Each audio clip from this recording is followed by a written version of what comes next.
Step 4, calculate maximum bending moment.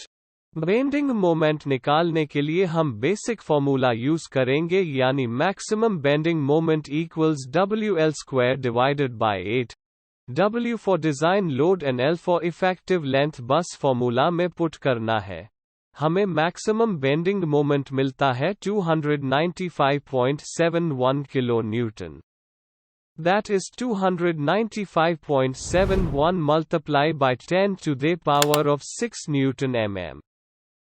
उसके बाद हम डबली रीइंफोर्स्ड बीम ही डिजाइन करना है ना, ये चेक करेंगे। Maximum bending moments end moment of resistant से पता लगाएंगे। मोमेंट ऑफ रेसिस्टेंट हमने स्टेप फर्स्ट में निकाला है। अगर maximum bending moments moment of resistant से कम आता है तो बीम सिंगली रीइंफोर्सिंग डिजाइन करना चाहिए। मगर हमारे केस में maximum bending moments moment of resistant से ज्यादा आता है, तो डबली रीइंफोर्सिंग बीम डिजाइन करना चाहिए। डबली रीइंफोर्सिंग बीम में हम tensile as well as compressive reinforcement design करते हैं। Step 5, calculate area of steel in compression, that is ASC। Maximum bending moment minus moment of resistance equals FAC multiplied by ASC multiplied by effective depth minus D dash. FAC for stress in steel in compression and ASC for area of steel in compression. D dash equals cover plus half of diameter of bar in compression zone. अब D dash निकालेंगे। D dash equals cover 25 plus half of 20 mm diameter of bar equals 35 mm. अब stress in steel in compression find out करना पड़ेगा। उसके लिए हमारे notes में page number 3 में दिए गए टेबल को रेफर करना पड़ेगा। Ratio of D dash to effective depth निकालेंगे जो कि 0.101 आता है। और ग्रेड ऑफ स्टील 500 कंसिडर करेंगे। अब हम इंटरपोलेट की मदद से exact stress value find out करेंगे। D dash to effective depth ratio value 0.10 और 0.15 के बीच में आता है, और ग्रेड ऑफ स्टील हमने 500 अस्यूम किया है। तो अब हमें स्ट्रेस के वैल्यू साइड में लेने होंगे, जैसे कि 0.10 के लिए 412 N और 0.15 के लिए 395 N।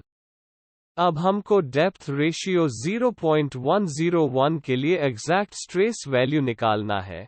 अब ध्यान से देखो फॉर्मूला, पहले बड़ी स्ट्रेस वैल्यू यानी 412 माइनस छोटा स्ट्रेस वैल्यू यानी 395 डिवाइड बाय बड़ा रेशियो यानी 0.15 माइनस छोटा रेशियो यानी 0.1 मल्टीप्लाई बाय कैलकुलेटेड रेशियो यानी 0.101 माइनस छोटा रेशियो यानी 0.10। इसका जो भी वैल्यू आएगा वो वैल्यू को हमको स्ट्रेस वैल्यू में प्लस या माइनस करना पड़ेगा। प्लस या माइनस करना है, ये कैसे डिसाइड करेंगे वो देखते हैं। ध्यान से हमें स्ट्रेस वैल्यू टेबल को देखना है।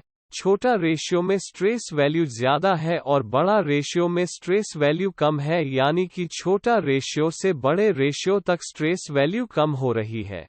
इसका मतलब है हमें माइनस करना पड़ेगा। फाइनली 0.101 डेप्थ रेशियो के लिए एग्जैक्ट स्ट्रेस वैल्यू 411.51 N मिलेगा। आप सभी वैल्यू को फॉर्मूला में पुट करके area of steel in compression निकाल सकते हैं। Maximum bending moments 295.72 minus moment of resistance 91.71 into 10 to the power 6 is equal to stress यानी 411.51 multiply by ASC multiply by bracket में effective depth that is 345 minus D dash that is 35. Final ASC 1599.23 वर्ग millimetre मिलेगा। अब हमें reinforcement provide करने पड़ेगा। ध्यान में रखें जो भी रीइंफोर्समेंट आप प्रोवाइड करेंगे उसका एरिया रिक्वायर्ड एरिया से ज्यादा आना चाहिए। आप एक ही डायमीटर के रीइंफोर्समेंट यूज कर सकते हैं या कॉम्बिनेशन ऑफ बोथ डायमीटर भी यूज कर सकते हैं। हमारे केस में हम आपको समझने के लिए combination of both diameter use करेंगे। 16 मिलीमीटर का एक एंड 25 मिलीमीटर्स का 3 बार हम कंसिडर करेंगे। 16 मिलीमीटर का सिंगल बार का एरिया है 201 एंड 25 मिलीमीटर्स का सिंगल बार का एरिया है 409 स्क्वायर मिलीमीटर्स बट 25 मिलीमीटर्स का 3 बार कंसिडर किया है तो मल्टीप्लाई बाय 3 करना पड़ेगा।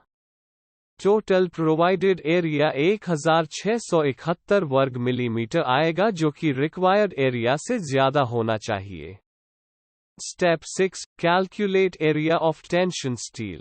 Small AASTB for ballast section equal to moment of resistance divided by 0.87 multiply by Fy multiply by 0.81 multiply by effective depth. सभी वैल्यू को फॉर्मूला में पुट करके फाइनली हमें ASTB 754.44 वर्ग मिलीमीटर मिलेगा। Small b. AST1 to balance area of steel in compression. AST1 multiply by 0.87 multiply by Fy that is 500 is equal to provided area of steel in compression that is 1671 multiply by stress in steel in compression that is 411.51. Calculation करके हमें AST1 1580.76 square millimetres मिलेगा। अब total area निकालेंगे small a and small b का addition करके। Total area is equal to 754.44 plus 1580.76। Total required area of tension steel is equal to 2335.19 square millimeters. अब हम tension steel provide करेंगे 16 millimetre का एक और 20 मिलीमीटर्स के 7 बार यूज करेंगे। Total area of provided steel 2399 वर्ग मिलीमीटर आएगा, जो कि रिक्वायर्ड स्टील से ज्यादा है। Step 7. Design for shear. Small a calculate ultimate shear force. Ultimate shear force is equal to design load that is 51.77 multiply by effective lead that is 6.76 meters divided by 2.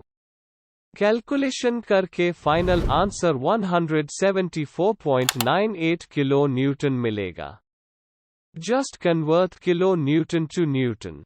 Multiply by 10 to the power of 3. Small b. Calculate actual shear stress.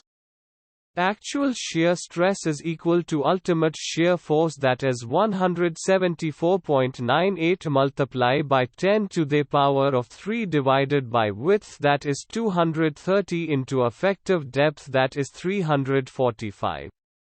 Calculation करके हमें actual shear stress 2.21 मिलेगा, जो कि maximum shear stress से कम होना चाहिए तो check safe रहेगा। अब हम कंक्रीट और स्टील कितना shear force कैरी कर सकता है वो निकालेंगे। A. Ultimate shear force taken by concrete is equal to tau c multiply by width multiply by effective depth. Tau c यानी डिजाइन shear strength हमें इंटरपोलेट करके निकालना पड़ेगा। Tau c depends on percentage of steel. Percentage of steel निकालने के लिए हमें IS 456 2000 में से page number 73 table number 19 refer करना पड़ेगा। As per IS code percentage of steel निकलने का फॉर्मूला है 100 multiply by provided area of steel 2399 divided by B 230 multiply by effective depth 345।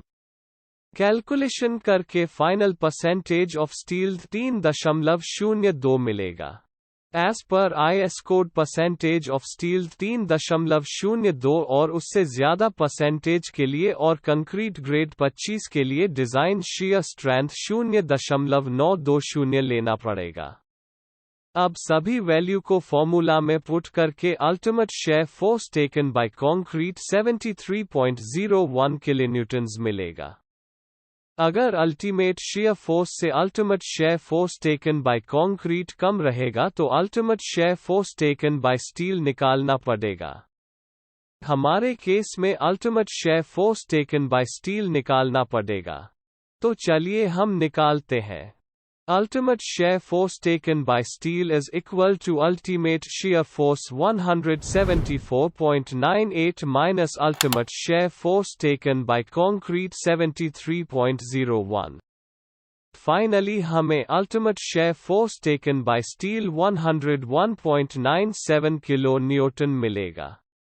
अब हम diameter of reinforcement 2-legged 8 mm use करेंगे और उसका स्पेसिंग नीचे में से जो भी कम आएगा वो स्पेसिंग प्रोवाइड करना पड़ेगा। Number 1. Maximum spacing of stirrups as IS 456 is equal to 300 mm होना चाहिए। Number 2. 0.75 multiply by effective depth 345 यानी 258.8 मिलीमीटर मिलेगा। Number 3. 0.87 multiply by FY 500 multiply by area of two-legged bar that is 2 multiply by 50.3 divided by 0.4 multiply by width 230।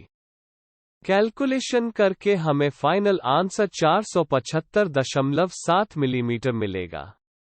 Number 4.